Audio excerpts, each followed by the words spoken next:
one Philadelphia team did not let us down on this Monday night, and that team happened to be the orange and the black, the Philadelphia Flyers, as they also played at the same time that the Eagles did, and they ended before the Eagles ended, and they were very much more enjoyable than the Eagles versus Buccaneers were. So yeah, that was basically the case. So what's going on, everybody?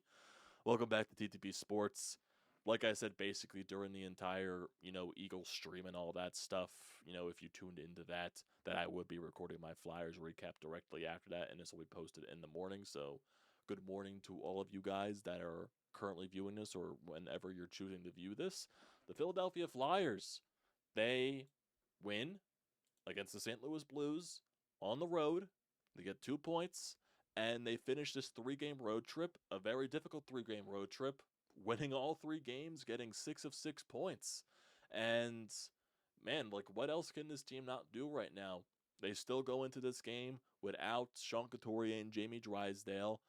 Noah Cates does clock back in from the injured list from his broken foot, so that was very nice to see him returning to the ice.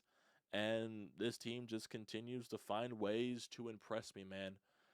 They get on the board first in the second period. Scott Laughton from a nice dish from Garnett Hathaway.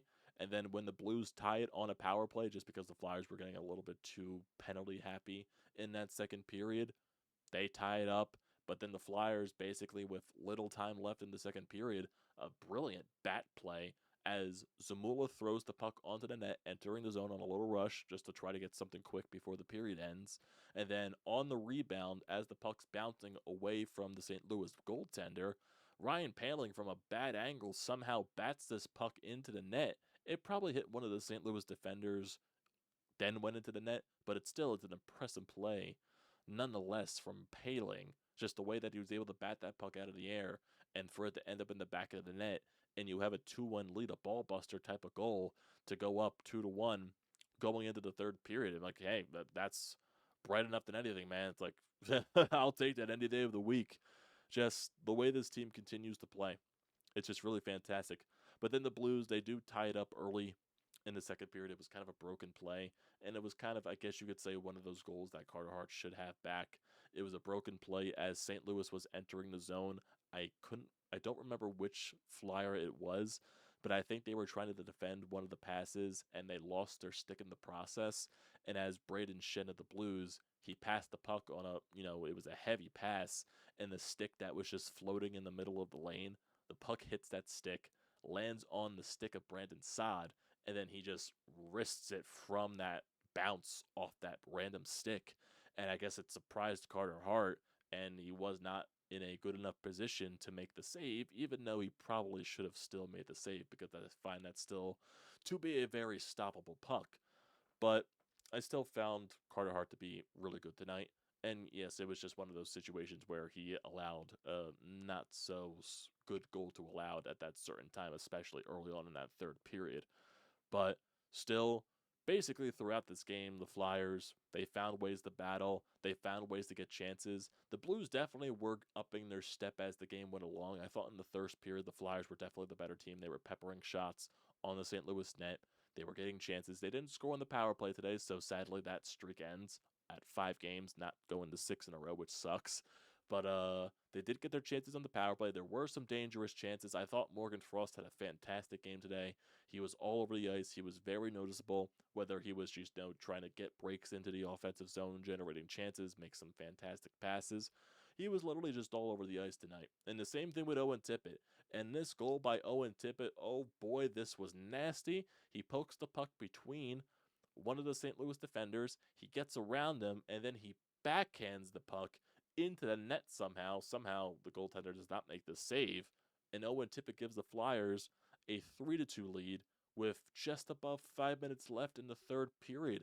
Just when you thought when St. Louis tied it, in the way that the third period was going, that you probably thought, okay, this game's probably going to overtime, and the Flyers, okay, if they fall in overtime, they get 5 out of 6 points on this road trip, which is still really good. Not trying to put anything on that. It is still really good to get 5 of 6 points on a 3-game road trip. There is no shame in that at all with the way this team has, faced the adversity this entire road trip. But Owen Tippett, they get that goal with 5.5 minutes left, and then St. Louis pulls the goaltender with a minute left. Flyers are forcing turnovers left and right, and then Joel Farabee pots one in the empty net to give the Flyers a 4-2 lead. He gets his 15th of the season. It's just, this team just still continues to find ways to win, and they're getting closer and closer. Like, don't look at it right now, boys, but the Flyers are getting very, very close, and I mean very close, to first place in the Metro. Very close. They're 2 points behind the New York Rangers for first place in the Metro. And granted, yes, the New York Rangers do have 2 games in hand on the Flyers. They're 27-13-2. They're 56 points. The Flyers have 44 games played. They're 24-14-6. But the way this Flyers team plays on the road, the Flyers are 14-6-4 on the road.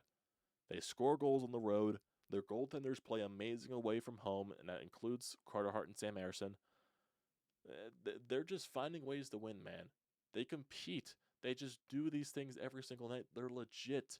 They're a real team. This is like, I firmly don't believe. When I thought a couple of weeks ago they were finally hitting that wall, they were finally, hitting that, okay, maybe they're going to hit a wall and they're maybe going to go in a decline here. But no, they just continue to prove me wrong. They just continue to prove me wrong. They go on a very difficult road trip, the start of back-to-back against a Minnesota Wild team. Yeah, the record isn't good on the season, but they're really good at home.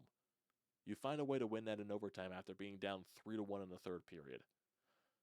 You win that game. And then back-to-back, when you leave Minnesota late, you don't get to Winnipeg until like 3 in the morning. You don't go to bed until past 3 in the morning. You're down Sean Couturier. You're down Jamie Drysdale. You have to throw, I believe, Mark Stahl back into the lineup. You have to roll 11 forwards, 7 defensemen. You have to put Bobby Brink out there with Nick Delorier. Like, that's how bad it got. And you find a way to shut them out 2-0. After all that, on a back-to-back, Sam Ersson was amazing. You got 4 points in a back-to-back, which we would have been fine if you split those 2 games, because getting those 2 points in Minnesota was just that extra important. But you found a way to get those 4 points. Now you get the extra off day going into St. Louis. You still don't have Sean Couturier yet. You still don't have Jamie Drysdale. I'm sure Jamie Drysdale will be back by Thursday, so he has a couple of days off here to get more healthy as he comes back to Philadelphia. Coots probably will be back. I don't think this is anything, hopefully, to be concerned of. Hopefully not with Sean Couturier. Hopefully it's nothing to be much concerned of. I'm sure they're just being very, very, very precautious with this situation, and I don't blame them for being very, very, very, very, very precautious. But you're still finding ways to win. You go into a St. Louis game where St. Louis is a very good team at home this year. And like I said, yeah, they're the same thing with Minnesota. Yeah, their record isn't anything spectacular, but St. Louis is a very good home team. And I thought you played better than St. Louis basically the entire night. And that resulted in you getting rewarded with 2 points in regulation. 4-2 win. Carter Hart, besides that weak goal, I thought he played really good. Guys stepped up. Scott Lawton scored. First goal in a while. Paling with that end of the second period. Tippett continues to score goals. He's getting hot. Well, he's been hot, but he's continued to stay hot. Know what I mean? And then Farabee pots the empty netter. He continues to play good at 5-on-5. So many good things, man. And Frost, ever since, Torts and him had that discussion in the locker room and Torts praised him for it, and in Torts' office, and Torts praised him for it, Morgan Frost has been a different player, man. Morgan Frost has been a different player. And who knows, maybe, I'm not going to say it, but maybe this whole situation with Cutter Gauthier sparked something in this team. Maybe that, getting Jamie Drysdale here, getting a different look on that blue line, and getting a different, even though Jamie Drysdale hasn't played the past 2 games, but maybe that just sparked something. Maybe that just sparked something in this club. I don't know. I don't know, but maybe it did. Or maybe this is just who they are. And they were just going on a little rut during that, Western Canadian road trip. Maybe they just went through a little rut. And now they're playing how they're supposed to play. And they're legit, man. They're legit. They're 2 points behind the Rangers for the Metro lead. Just think about that. Just think about that. Where we thought this team was at the beginning of the year, we thought they were going to be a bottom 5 team, bottom 7 team in a rebuild year. And this is still technically a rebuild year. It's just amazing stuff. It's just amazing stuff, man. It is. It's really good. I love the way this team's playing. It's just every single guy is bought in. Every single guy's bought in. And it's fun to watch. And it's going to be continuing the fun to watch. Got a lot of home games upcoming, so a lot of chances to go down to the Wells Fargo Center. Wink, wink, nudge, nudge. Use the code TTPSPORTS, $20 off your first purchase at SeatGeek. Wink, wink, wink, wink. Get down to the Wells Fargo Center to see this Flyers team. A lot of home games upcoming before the All-Star break. There's 6 more games before the All-Star break, and 5 of those are at home. Get down to the Wells Fargo Center and watch this team play, because there's going to be a lot of good teams coming into Philadelphia over the next, 5 of 6 games. Dallas Stars on Thursday. Colorado Avalanche on Saturday. Ottawa Senators on the 21st. Tampa Bay Lightning on the 23rd. And then the Boston Bruins on the 27th. You mix in a road game against the Detroit Red Wings in there. And then after that Boston game is the All-Star break, where you're off for basically a week and a half. So it's exciting stuff. And you're going to have some really good teams coming into the Wells Fargo Center over the next couple of days. Dallas, really good team. Colorado, really good team. Tampa Bay, they're still a good team in my opinion. And then you got the Boston Bruins. Ottawa, they're not a good team. They're not a good team. They gave you struggles in the beginning of the year, but you're a different team now than you were at the beginning of the year, in my opinion. So let's just see how we continue to do this, man. Let's just see how we continue to do this. Can't wait. I cannot wait to continue to watch this Flyers team. They're just fun, man. They're just fun.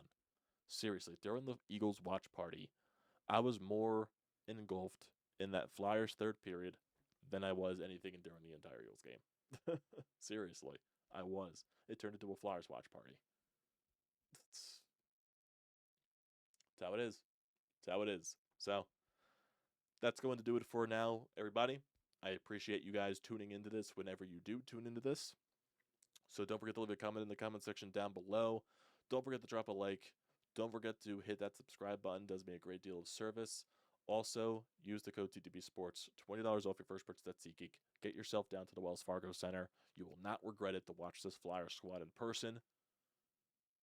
Like I said, everybody, I appreciate you guys tuning in, as always, and I will see you next time.